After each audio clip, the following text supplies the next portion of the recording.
It's Strikeforce prediction time. Now, interestingly enough, behind me you may have noticed that this wall chart, if I tip you back a bit you can probably see it a bit better, yes, there we are. This wall chart has appeared from nowhere, ghostly.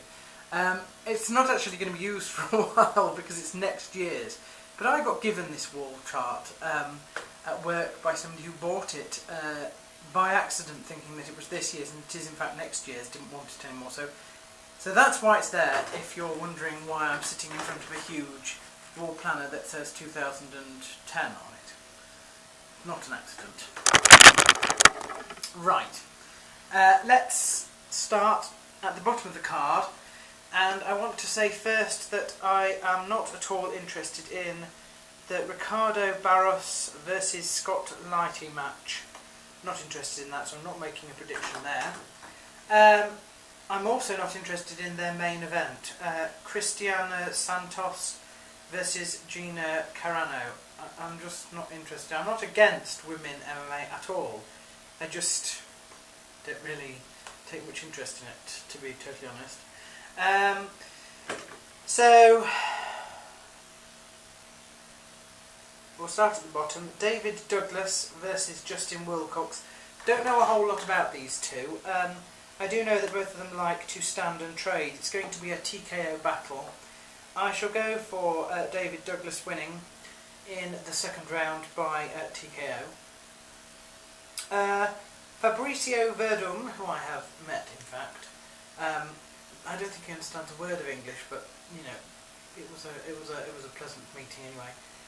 Versus Mike Kyle. Kyle is 12-6. He's from the American Kickboxing Academy. He's got 8 TKO wins on his record, and he's in the middle of a 3-fight win streak. Fabricio Verdum, 11-4. He's never been submitted. He's coming off a loss, and this is his first fight this year. That to me spells a little bit of trouble for him. I hope he's not got ring rust. I don't think Kyle is going to submit him, but my worry is I'm going to give two different predictions here. I'm going to go out on a limb, and I'm going to say that this could be an upset, and Mike Kyle could get a TKO in the second.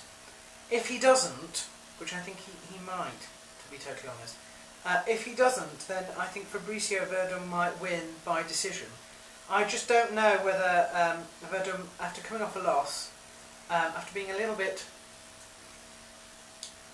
slow in recent times, and perhaps not fighting as often as would be recommended for a fighter, whether this will affect him or not.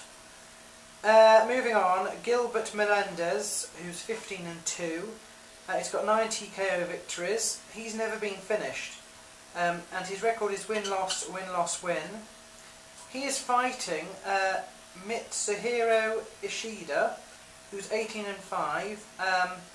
He's got 13 decision victories, and he's coming off a loss. And Jens has decided to talk to me. I don't know why, when he knows I'm busy filming my thing, but there we are. He's attacking his new toy. I think that's the problem. Anyway, where was I? Yes. Gilbert Melendez, I don't see this going to decision. So I have a feeling that Melendez will probably win this one. I'm going to go for TKO in the third. There. Jay Heiron is fighting Nick Diaz. What a fantastic match. In fact, what a fantastic match. Jay Heiron is 17-4. He's never been submitted, and he's on a 5-fight win streak. Nick Diaz, on the other hand, at 20-7 with 11 TKO wins, 6 submission wins, and he's never been subbed either. I don't think Nick Diaz is going to submit Jay Heiron, has to be said. I think the danger is that Nick Diaz might TKO Jay Heiron. I would like Heiron to win, really. Might go for Jay Heiron by decision. You Not awfully confident here. I shall go for him by decision, but I wouldn't be surprised if Nick Diaz won by TKO either. Possibly in the second or third. It does look like it could be a good fight. If Jay Heiron can put up a good fight and not sort of just get beaten around, then it could be that could be fight of the night. But it's really reliant on Jay Heiron and his ability to absorb and give punishment and still sort of not lose. And the longer it goes on, I think the longer it probably favours him. Moving on up the card, Renato Sobral versus, goodness knows how he pronounces his name, I think it's Gerard, but I could be wrong, Mousasi. No idea how you pronounce his name, but I do think that he is quite good. He is 25-2. He's got 14 TKO wins and 9 submission wins, and his only loss, all his losses are by submission. Now, Renato Sobral is 35-8. He's got 18 submission wins, 12 decision wins, but he loses by submission and TKO. This actually could turn into a stand-up versus groundsman war. Renato is on a 5-fight win streak. I think that Renato is not going to get a decision victory. I think he's going to try and go for a submission. He's quite famous for these sort of things, and he is a bit ruthless. You will remember that he has an issue with obeying the instructions of the referee, which got him sort of thrown out of the UFC, really. Gerard, although I think he does do submissions, 9 submission victories, going up against somebody with 18 victories, no, I don't think so. I think he will try and stand and trade and get a TKO. I am hoping that Mousasi wins by TKO in the second, but this is a very, very close call, because Gerard does lose by submission, and he is facing an excellent submission technician. So again, these two matches, the Renato Sobral and the Jay Heiron matches versus Gerard Mousasi and Nick Diaz, that's incredible matchmaking. I think those could be fantastic. I think they really could be very fantastic indeed. So I don't know. I think the better man will win on that one. I'm hoping it's Mousasi, because I don't like Sobral, but you can't rule him out, I'm afraid. And that brings me up to Jason von Flue, the sometime tougher, with a record of 14-11.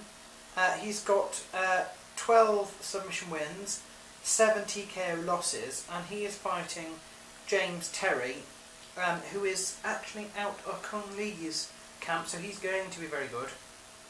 Loses by submission. His wins, he's got 5 by decision at the moment, but and he's 6-1. But he must be good at stand-up if he's training with Kung Lee, one assumes. Jason von Flue has a very interesting record, which goes something like this: win, loss, loss, win, loss, loss, loss, loss, win, loss, win. Do you want to repeat after me? I'm in one of those moods tonight. I do apologise. Ordinarily, Jason von Flue should win this one. He should win it by, well, probably wins it by submission if the other guy loses by submission. Yeah, so I'll go for submission. I'll go for choke in the second.